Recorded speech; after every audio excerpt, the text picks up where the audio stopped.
Great. Well, thank you all very much for joining, particularly on relatively short notice here. This is our first webinar of what we hope will be many to come.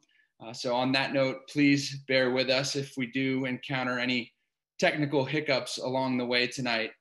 So far, so good, but I'm not holding my breath. My name is Connor Handy, and I recently joined the Shankle Clinic to help with strategy and business development. I'm wearing a few different hats at the clinic, one of which is helping with outreach like this. So that's what brings me in front of you tonight. I want to cover a few housekeeping items before we get started with the lecture here. So as you can see, we're only broadcasting myself and Dr. Shankle, so video and audio are disabled for attendees. Our session will start with a presentation from Dr. Shankle, and then we'll open up for Q&A. Some of you have emailed questions already, which is great. Thank you. For any of you who have questions that you have not submitted, you can do so through the Q&A function in Zoom. So you should have a button at the bottom of the screen that allows you to submit questions. And when we're entering into the Q&A session, I will see those and read them and filter through them and pass those along to Dr. Shankle for him to answer. So just keep in mind, we may not get to all of your questions, but we will try our best within the hour that we have allocated here, and maybe a bit longer if Dr. Shankle is feeling generous with his time. Okay, so that is the technical stuff. I know you guys didn't sign up to hear me talk, so let's get on with it here. I have the pleasure of introducing Dr. William Rodman Shankle. Dr. Shankle is one of the country's leading experts on Alzheimer's and other age-related neurodegenerative diseases. He has spent over 3 decades treating patients fighting these diseases, conducting research to advance our knowledge of the brain, and developing new treatments to delay or prevent the progression of cognitive impairment. In 1997, Dr. Shankle founded the Shankle Clinic, a neurology practice headquartered in Newport Beach, California, focused on the management and treatment of neurodegenerative conditions. Prior to founding the Shankle Clinic, Dr. Shankle served as the clinical director for the Alzheimer's Research Center at UC Irvine, which he co-founded. He also served as the director of the Memory and Cognitive Disorders program at Hoag Neurosciences Institute. Currently, in addition to leading the Shankle Clinic, Dr. Shankle serves as the Chief Medical Officer for Medical Care Corporation, and he's the medical director for the Orange County Vital Brain Aging Program. Tonight, Dr. Shankle is here to speak about the Shankle Clinic's philosophy to diagnosing and treating cognitive impairment, and he will also touch on his latest efforts to develop new treatments for neurodegenerative diseases. So without further delay, I will turn things over to Dr. Shankle. Thank you, Connor, and thank you for taking time out of your evening to join the webinar. I hope it will be helpful, as I hope the future ones will also be. Tonight, I'd like to talk about why is Alzheimer's disease treatable and how it's done. Not everybody would agree that it's treatable, but I think that my experience over the past 30 years, it makes it very clear that it's treatable, as well as many, many other causes of brain dysfunction. So let's take a look at, first, what causes brain function to decline. There was a very useful study that really gave a very good answer to this question, called the ACT study from Seattle, Washington, where they randomly selected a population from a managed care organization of persons over 65 years old. And what they did was they had them have their memory checked annually until they died. And they also asked them to submit to a brain autopsy to look into their brain and see what they had.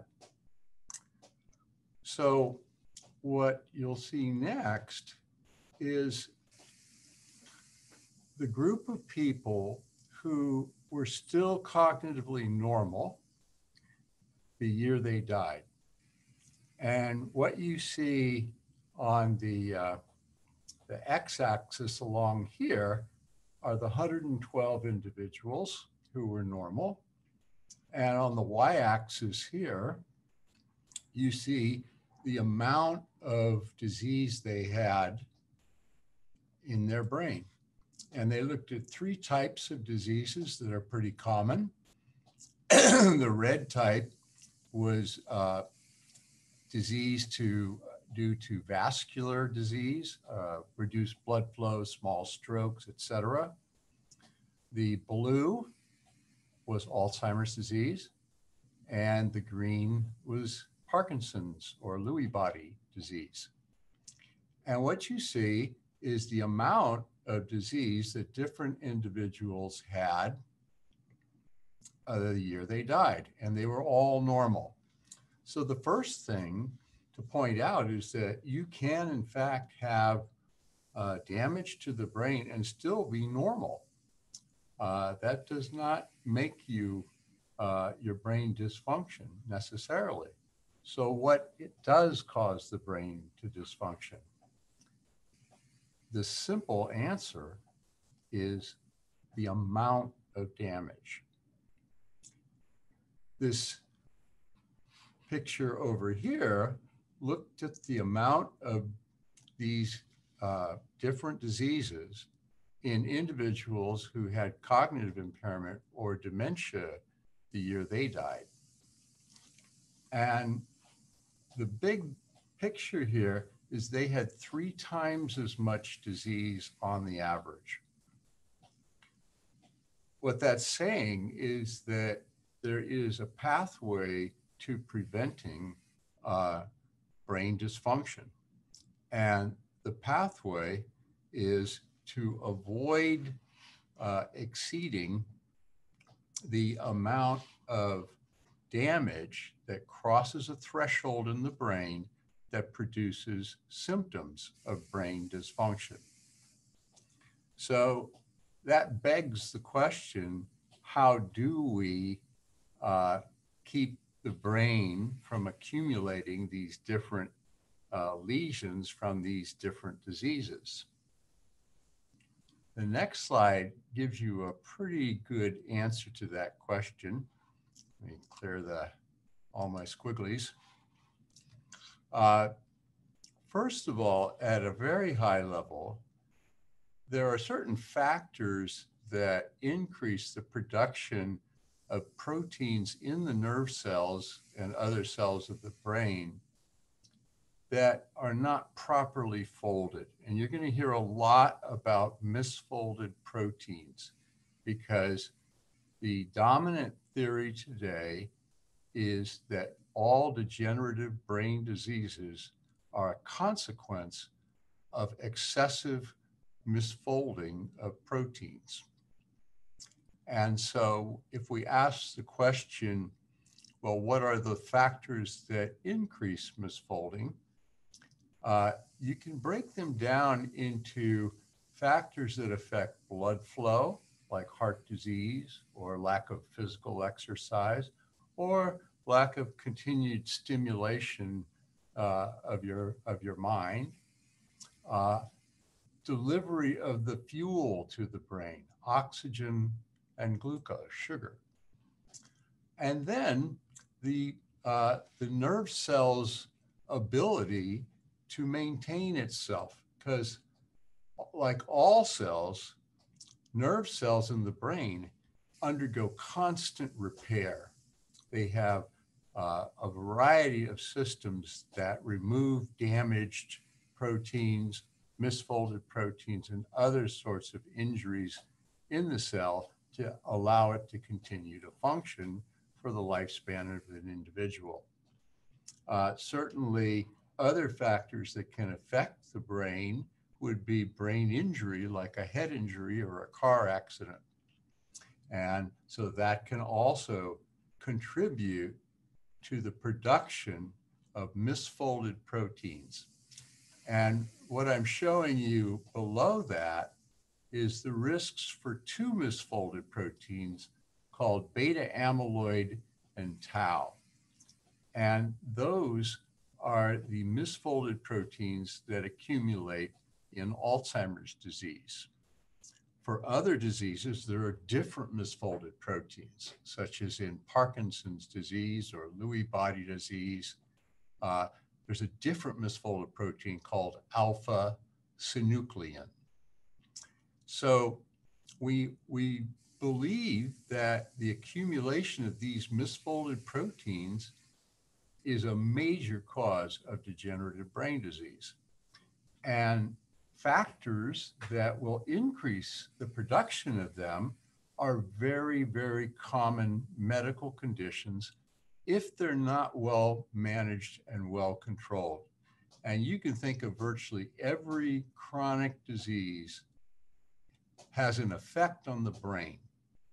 Every single one that's been studied has been shown to increase the misfolding of certain proteins, including things like blood pressure, heart disease, stroke, diabetes, sleep apnea, reduced oxygen delivery, lung disease, obesity, okay, puts a stress on the brain.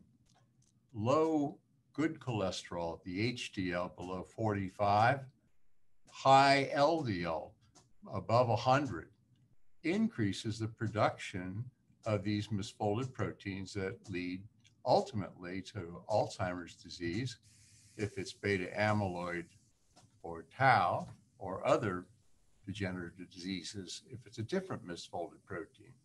High fat diets, poor sleep quality. 7 to 8 hours a night is the amount that helps remove and clear all the waste products that are produced in the brain each day. And when you get less than 7 to 8 hours, you get in greater accumulation of these waste products. General anesthesia. This is why some people notice that there's a significant decline in memory after a surgery or an operation with general anesthesia. And we've worked with Hoag Orthopedic Institute, Newport Orthopedic Institute, and Hoag Hospital to develop surgery and anesthesia protocols that minimize that damage, with very good results, by the way. Delirium after surgery, for example, that increases the risk of developing a dementia within 12 months by 13 to 20-fold. Depression, chronic stress, these are commonly thought of as, quote, mental or psychiatric, but they're actually physiologic. They actually increase the levels of a hormone in the brain called cortisol, which, when too high, kills nerve cells. So there's also genetic factors, and there are protective factors, which are lifestyle behaviors such as regular physical exercise for 45 minutes, 4 or more days a week. That has a profound effect. Continued learning of whatever you enjoy. It doesn't really matter, as long as you continue to learn new things. Even modest amounts of alcohol reduce the risk of dementia, whereas exceeding certain amounts increase the risk of dementia. The numbers for middle age are 2 glasses of alcohol a day actually lowers the risk of dementia. And at about 70, you have to cut that in half. So you can't have more than 1 glass. It doesn't particularly matter whether it's red wine, white wine, or your favorite hard liquor, scotch, vodka, but you have to keep it restricted to the amount that's safe for the brain. Even cancer chemotherapy lowers certain things like amyloid. This is why persons with breast cancer and gastrointestinal or colon cancer actually have a lower risk of developing Alzheimer's disease. So the big picture here is that many diseases that are common affect the brain and increase production of misfolded proteins if they're not well managed. So now let's take a look at how do we treat brain dysfunction? How is it done? And I have a strong mathematical and analytical background. I was actually a statistician before I became a doctor. And in my mind, measurement has been the key to discovering effective treatments for almost every disease we know of. We don't commonly think of it that way, but that is probably a correct statement. And let me just go through this. At the top, you see a series of colored arrows that represent different functional stages that persons with a degenerative brain disease will pass through. And surprisingly, even in something like Alzheimer's, about 30 of the 45 years that the misfolded proteins of Alzheimer's are in the brain, people are functioning normally. This is the first two stages right here. And so there's a long period of time where these misfolded proteins are accumulating, and a person can still function normally or compensate. It then reaches a point where they can no longer compensate and they start needing some help, keeping track of appointments or remembering to follow up on certain things. That's a memory stage where there is some impaired function. And then the dementia stage, which is not a diagnosis, but it's simply a severity. That's when the loss of things you've done for years start to become affected and people forget how to do things they've done for years. So the approach to preventing this and maintaining fully independent function, first, for the adult children and others who are not currently having symptoms, an annual memory checkup after 45 years old will identify these problems while you're still functioning normally. And if your test result is normal, then we repeat it next year. I mentioned the MCI screen because it is the most accurate measurement in test of memory in the scientific literature. It's 97% accurate at discriminating normal aging from the first clinical stage of cognitive impairment. Now, if the result is abnormal, then we want to diagnose and treat all the identified causes. So we get a picture of the brain, an MRI, we get blood tests to identify other causes of cognitive impairment that are treatable. We also check for existing medical conditions to see if they're not controlled, because that is an extremely common reason that people develop cognitive impairment. Their diabetes is out of whack, their blood pressure's too low, their blood pressure's too high, et cetera, et cetera, et cetera. Now, the next thing we check for is recent changes in lifestyle and mood. Well, we've all experienced the recent change of the COVID quarantine, and there's nice studies to show that during the COVID, any type of quarantine, people get depressed, they get anxious, some of them even hallucinate, they get obsessive, they get agitated, they get angry. There's a lot of consequences of social deprivation, social isolation, reduced physical and mental activity, well documented. The next thing is we look for recent injuries, surgeries, and procedures using general anesthesia, because that might account for a change. And once we've looked at all of these things, then we have a pretty clear idea what the causes are, and we go ahead and treat them. And people get better. I expect people to get better when we've identified all the causes.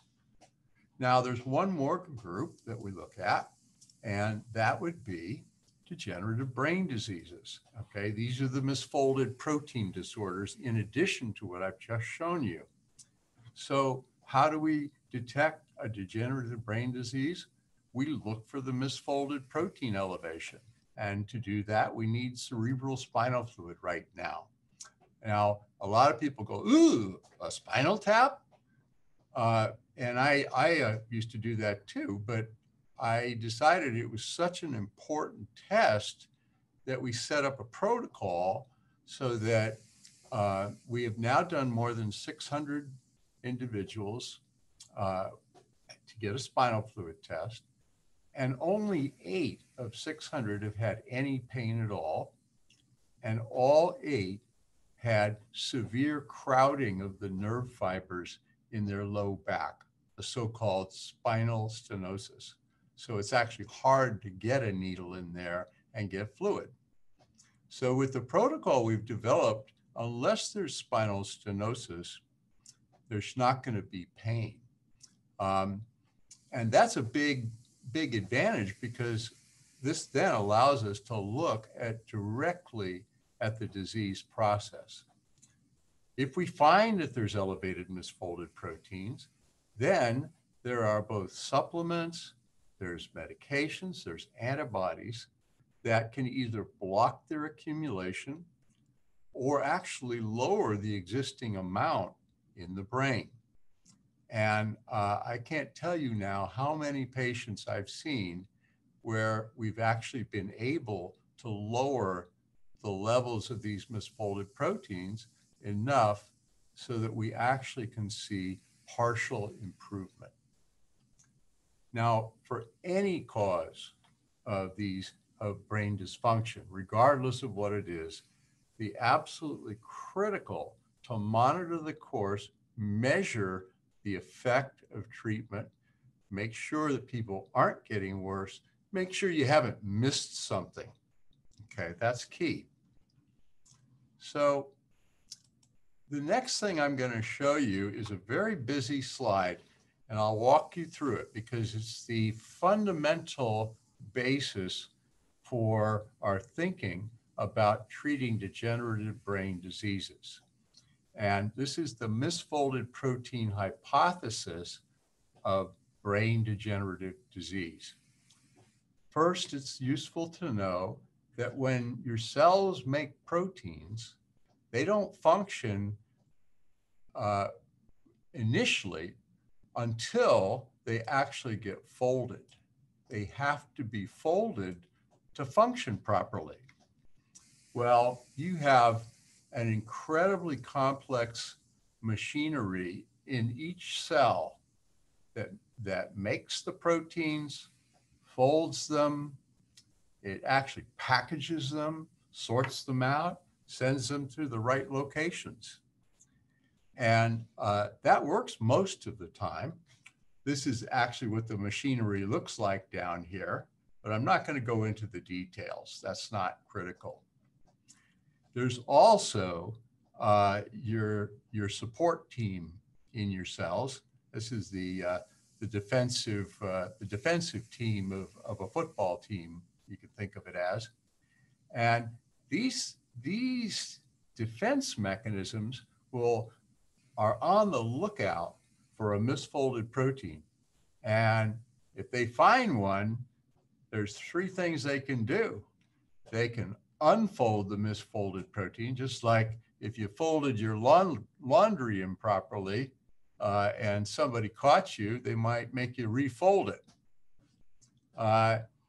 They can also send out their wolverines and eat them up. They just chew them up and digest them and recycle all the little amino acids to make a new protein.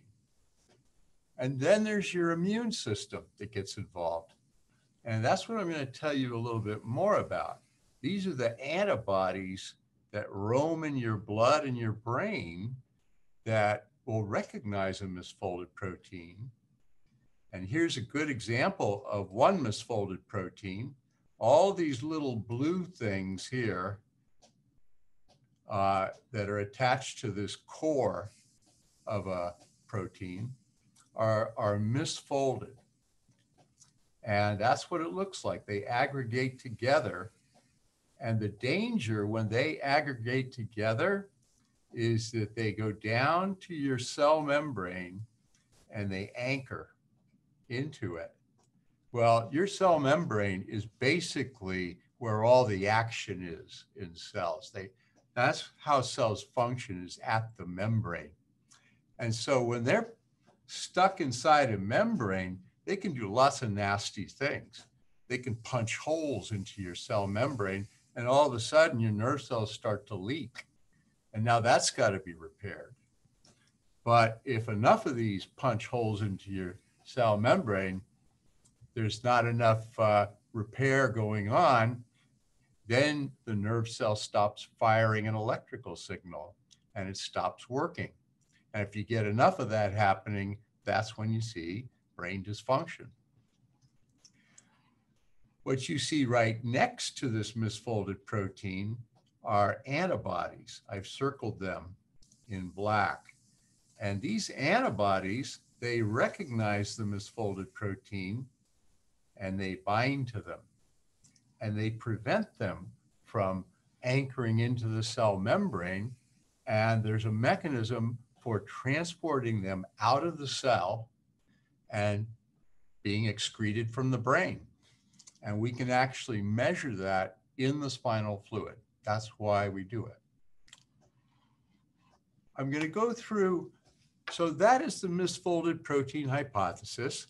And now I'm going to show you just a couple of quick examples of the effects of using antibodies to lower the misfolded protein levels and see what it does.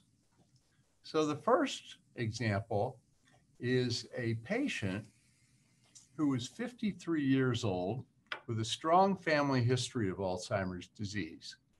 We did evaluation on him. His MRI was normal. I didn't show any tissue loss at that point. He did have memory impairment, very mild, very subtle. He was still functioning at work, but he was having trouble. And we got spinal fluid on him, and he met all the spinal fluid criteria for having the misfolded proteins and met criteria for Alzheimer's disease. Well, we then started treatment with him using an antibody that's commercially available called IgG. Comes as various vendors, one's called Gamunex, one's called GammaGuard, etc. And he had been treated for about 5 years at the time I made this slide. The first thing I'll show you is that this red line represents how long he remained in the same level of function. He's now been stable for actually more than 11 years. And the average duration of this stage is 3 years. So he's already persisted 7 to 8 times longer in a stable stage as a result of the intranasal IgG. And what you'll see next is an amazing thing. This is the first patient this has ever occurred for me. What you see here, the purple line shows that the amyloid in his brain was reduced by 100%. That meant it went from 400 to 800 in the spinal fluid, which means it was being sucked out of his brain. This means that he no longer meets the criteria for Alzheimer's disease. He is literally in remission. Now, during that same period of time, his memory performance increased. by about 20% increase. And there was no change in the tangles, the other misfolded proteins. And the tangles are known to cause more progression than the amyloid in Alzheimer's disease. So there's one example of a person treated with IgG antibodies who got to the point where they no longer meet the criteria for Alzheimer's. The next picture I'll show you, I hope. Let's see. We'll go one more. Here we go. This is a gentleman who was 87 years old, and he had two diseases. He had something called normal pressure hydrocephalus, which is water on the brain, and he had Alzheimer's disease by biomarker spinal fluid criteria, extremely high levels of amyloid, tangles, and another kind of tangle called tau. We started him on intranasal IgG about 1 year ago, and since that time, he's regained bladder continence. He's resumed shaving. Instead of with an electric razor, he can do it by hand now. He now independently chooses his own clothes. He's resumed doing all of his household chores. He independently engages in conversation and asks questions, whereas previously he was just sat there. He's remained in the mild dementia stage for 6.5 years, where the average is only 2 years. And his memory, I'll show you next. This is with the MCI screen, and you can see that since the time that he started the intranasal IG, his memory score went from 12 out of 100 to 23 out of 100, with much better attention, better judgment, better storage of detail, and better recall of associated events. I'd like to now move to the next frontier. I call this the CHIPS trial. I'm very excited about it. I have researched IgG antibodies for over 20 years, started using the intranasal IgG about 6 years ago.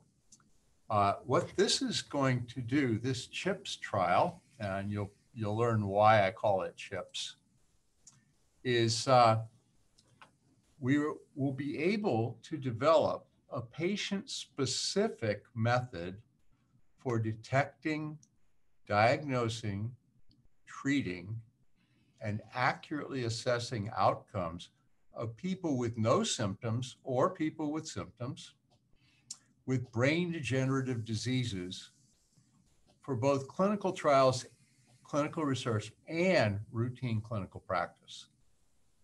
And this came out of my attempt to write a clinical trial for the past 6 years. I have finally finished it. The CHIPS trial summary is shown here. This is the whole picture. I'll walk you through it.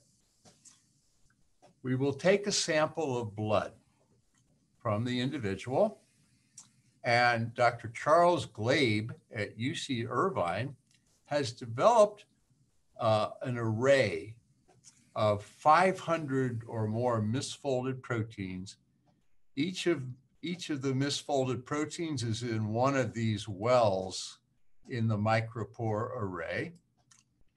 And when you put that person's blood onto this array, the antibodies that recognize certain misfolded proteins will bind. And I've shown the antibodies in this person's blood that bind to a misfolded protein in color. So let's say we have a green antibody, a blue one, an orange one, and a yellow one. Well, that's great. We now want to know which of those four bind to the misfolded proteins in the brain, because it could be that they're binding to them in the body. So we then get spinal fluid from the individual, and one of the things we're going to try to accomplish is to build a spinal fluid and blood bank so that we don't have to repeatedly do spinal fluid in the future. And we find in this case, just an example, that the yellow antibody and the blue antibody bind to some misfolded proteins in that person's spinal fluid. That means that the degenerative brain disease that this person has, okay, is highly specific and is being recognized by those two antibodies. So what do? We can then extract those two antibodies from the person's blood and make a bunch and purify it, and then have the person inhale it through the nose using a very simple device that successfully gets it across the nose into the brain. It's called a curve inhaler. And we treat them. So the difference between this approach and what we're doing now is that for every milligram of these antibodies that the person inhales, you'd have to inhale 1,000 milligrams of the stuff we're using now that's commercially available from the vendors like GammaGuard or Gamunex. So these antibodies are going to remove somewhere between 500 and 1,000 times more of the misfolded proteins in a person's brain. And we're going to get them directly from their blood, which makes it a lot safer for them. They'll have to inhale a lot less, and they'll be very, very targeted. The other thing I mentioned is measurement. So we want to be able to measure the treatment effect of this treatment in the person's brain. And instead of using the standard approach, which is to give some test, like a memory test, and to decide, is the treatment effective or not? What we're doing is considering the brain to be a system. And the system has parts. And the parts have to work together. And we know from lots and lots of experience that before the output of the brain function starts to decline, the parts start to get damaged, or they stop working as well. So by measuring the parts, we're going to be able to identify which parts are dysfunctioning the earliest and use those as effective measures of treatment effect in individuals who have no symptoms. And to show you what the parts consist of, and then I think I will probably stop at that point. The parts consist of the gunk in the system, and that's what they call biomarkers in academia. Also genes that might increase the production of misfolded proteins. Another part is the electrical activity of the brain. So we're going to work with a brilliant neuroscientist, Ramesh Srinivasan at UC Irvine, and we will measure the brain's electrical activity while people are taking the memory tests, the MCI screen, and other tests that we do. We will also take the quantitative MRI and measure the brain volumes, about 50 different brain volumes, plus with the help of another collaborator, David Keeter and Jim Fallon at UC Irvine, we'll be able to automate the measurement of the connections between different brain areas that create the networks that produce brain function. Finally, with the help of some extremely talented individual, Michael Lee at UC Irvine in Cognitive Science Department, we will build models of how all the parts work together. And we will then be able to estimate the function of those parts, as well as estimate the output function. And by doing that, we will be able to greatly reduce the number of patients needed for a clinical trial, for example. My hope is that we can reduce that number down to each individual, a single patient. If that happens, and I think it will, just based on other reasons, then we can use this on a daily basis in routine clinical practice to measure how effective any treatment is on brain function. I think I'll stop there, and I'm not sure how I answer questions, so I'll ask Connor. Okay, great. Well, thank you so much, Dr. Shankle. Very insightful and exciting. All of our attendees here are on mute, but I can imagine there's a thunderous applause coming from people's living rooms. So now we'll open it up. I do have a few questions, so I'll ask those and one by one, and you can answer them. So the first one we have here, someone was asking about different trials that the Shankle Clinic is offering. You just touched on the CHIPS trial, which hopefully will come at some point in the future, but are there any other trials that are currently ongoing that patients are enrolling in? Yes, there have been a slew of trials on removing amyloid, and those trials were considered to have failed. In fact, they did not fail. What failed was the ability to measure treatment effect.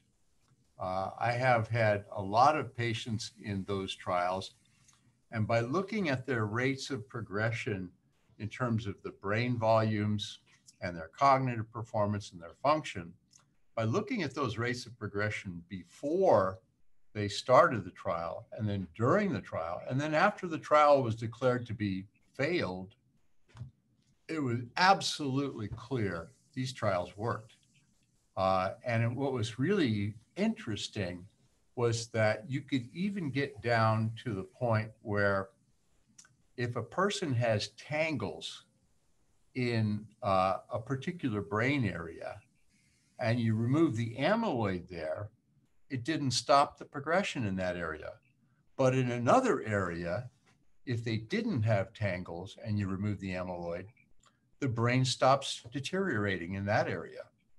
So what I learned from all these trials is that people are not removing all the misfolded proteins, and so they're allowing the remaining ones that are not removed to continue to progress the brain. And I don't think that is widely appreciated. Maybe it is, maybe I just haven't heard it from other people. So you're asking about trials now. There is a trial that is, unfortunately, because of the COVID situation, we had almost 160 patients ready for in March, and we could not get the Institutional Review Board to review it because of the COVID crisis, and all the COVID trials got priority. And we finally got approved 2 weeks ago, and they closed the study last week. So that was very disappointing. LMTM, it's made by Tau RX. It's an excellent, it's a really promising candidate. The effect of the treatment was 7 times larger than the one everybody's heard about, which is Biogen's aducanumab, which removes amyloid. The LMTM removes tau, the tangles, and it's very consistent with the idea that the tangles are the forest fire, whereas the amyloid is the match that starts the forest fire. So that was one, and I was really greatly disappointed that that was closed. But it also means that they had such good results so far that they needed fewer patients than they expected. And so they will be going for FDA approval. They expect within 2 years they will get it. Now many other groups are starting to produce tau tangle removers, because the field is finally getting it that unless you can identify a person who's so mild, which is these people who are functioning normally, they're going to have a lot of tangles in them. By the time there's any kind of functional impairment, there's going to be tangles if it's Alzheimer's disease. So be on the lookout for tangle removers. I'm hoping that the CHIPS trial will start within 6 months. I expect that we should be able to raise the necessary funds to get that started. Great. Yeah, so you mentioned aducanumab, if I'm pronouncing that correctly, one of the current drugs that's in the market. Do you have an opinion on that and how effective it is? Yes, I have an opinion. It's actually based on a single patient that was in the trial, and it refers to my previous comment. This patient had tangles in the first 2 areas of the brain affected by Alzheimer's, the memory areas, but they didn't have tangles in the rest of their brain, the cortex, and they were loaded with amyloid. Well, over the course of the trial, half of the amyloid was removed. And the interesting thing was, when we measured the rate of tissue loss in the 2 memory areas, which had the tangles, it continued to progress at a rate that was pretty dramatic, 13% a year. In the cortex, where there were no tangles, the rate of progression was 0%. So to me, that led to the idea that if you remove a misfolded protein from a particular brain area, and there are other misfolded proteins in that brain area that you don't remove, it won't stop the progression. Right. And so I think aducanumab could be a fabulous drug if you can identify people when they just have amyloid. And that's going to be while they're still functioning normally or compensating for mild memory difficulties. Great. So we have a few questions about early detection, particularly in cases where individuals have a family history of Alzheimer's or related dementias. So can you talk about some of the best means of detecting cognitive impairment early and what people should be doing to detect that?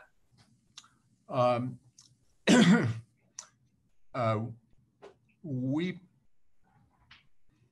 published a study that looked at the MCI screen, which in and of itself is extremely accurate and can pick up, if you're checking your memory annually with that, we pick up cognitive impairment well before function declines.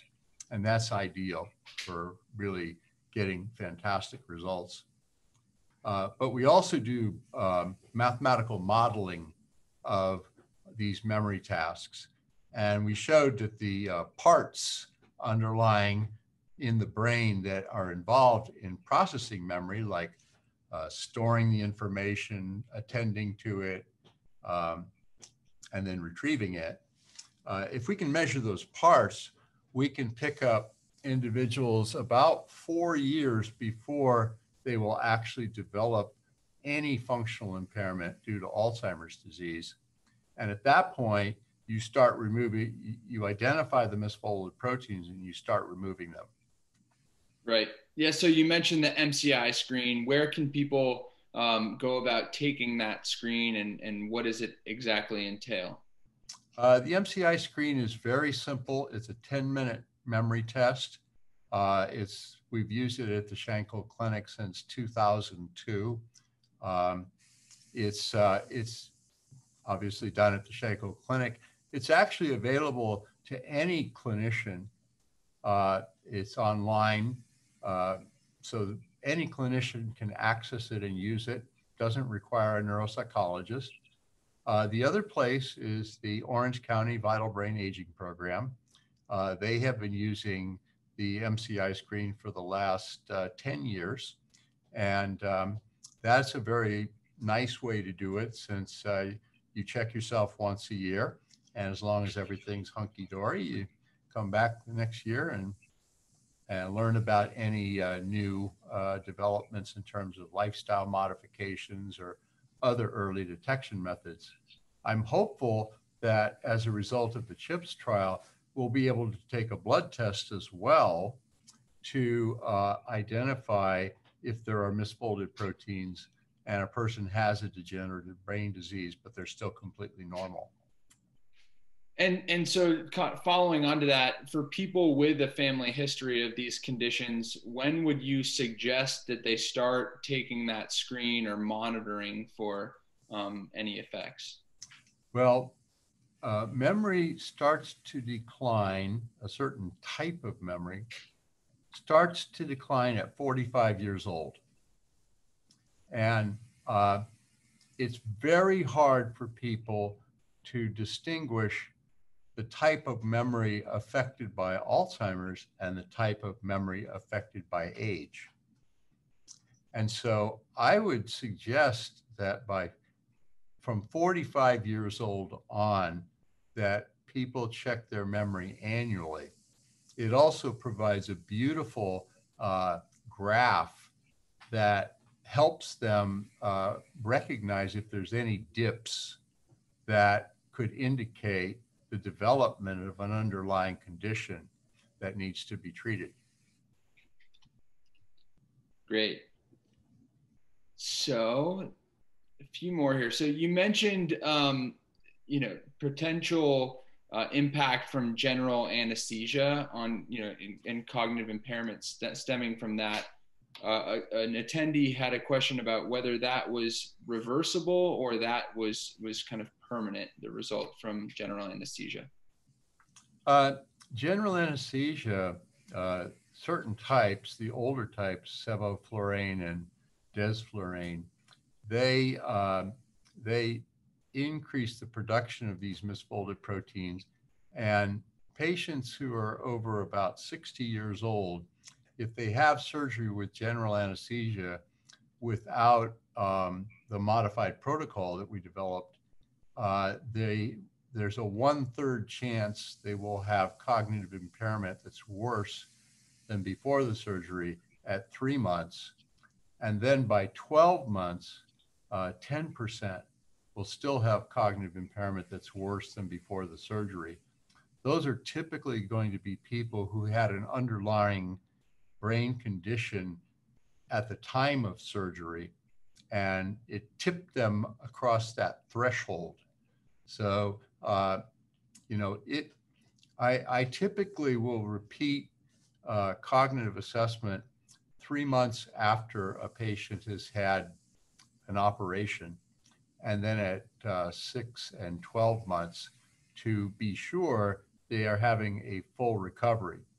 But I should point out that the reason usually people have surgery is because they have a pretty significant problem. And correction of that problem often leads to cognitive improvement. That's why it's very useful to modify the surgery and anesthesia protocol to minimize the chance that anesthesia and the procedure could cause cognitive decline. Great, thank you. So we are at 7 o'clock. Do you have time for a few more questions? Sure. Okay, great. Yeah, we'll have a few more here. So then an attendee had a question about if a patient is currently taking certain medications for Alzheimer's, could that be replaced with the IgG antibodies, or is IgG taken in addition to medications like Namenda or rivastigmine? That's a really good question. And I know that for certain drugs like LMTM, the memantine and the cholinesterase inhibitors, rivastigmine, galantamine, Aricept, and Episil, they actually blocked the effect of LMTM. And they didn't learn this the first time around, but they discovered this. So if you're going to be taking LMTM, you actually have to go off memantine and a cholinesterase inhibitor. However, it's a scary thing because frequently, I'd say more than frequently, when people stop those drugs, you see a very significant decline. And it's a real conundrum for me. I have not routinely taken patients off of those medications when giving them intranasal IgG, for example. And many of the clinical trials do not take patients off those medications. But if they are taken off, there's a very high chance that there will be significant decline. And that's the primary reason I haven't taken patients off when I started IgG. So I don't really know the answer. It might be that in the future, after they've been treated for a certain amount of time with the IgG or something, that that they show improvement, and you could then try and gradually wean off each of those medicines and see if they're still needed. Okay, great. Someone asked, how you determine the correct amount of IgG to administer with the current drugs that are available?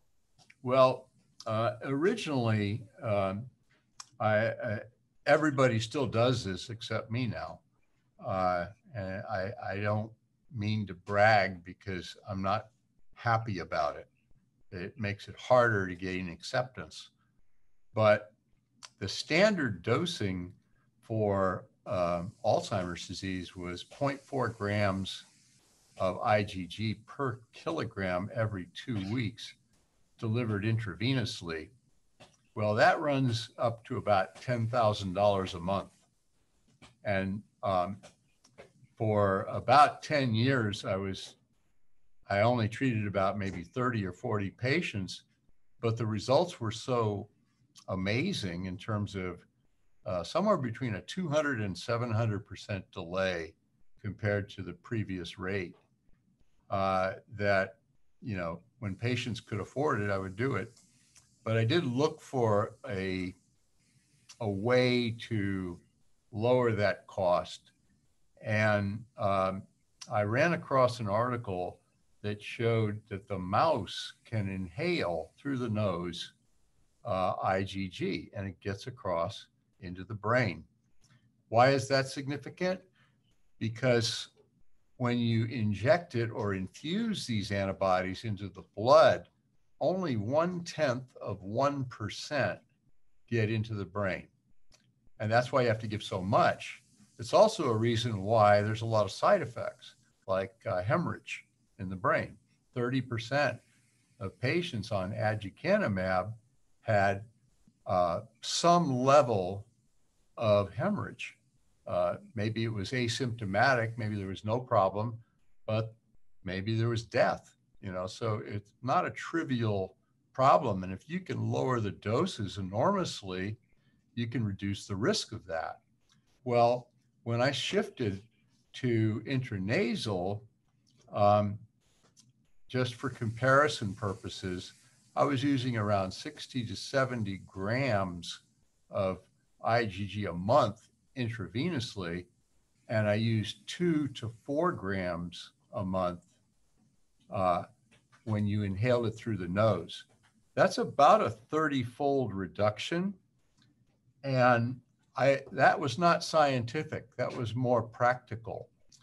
But what I learned was that I have now seen 11 different degenerative brain diseases in which some patients in each disease group improved.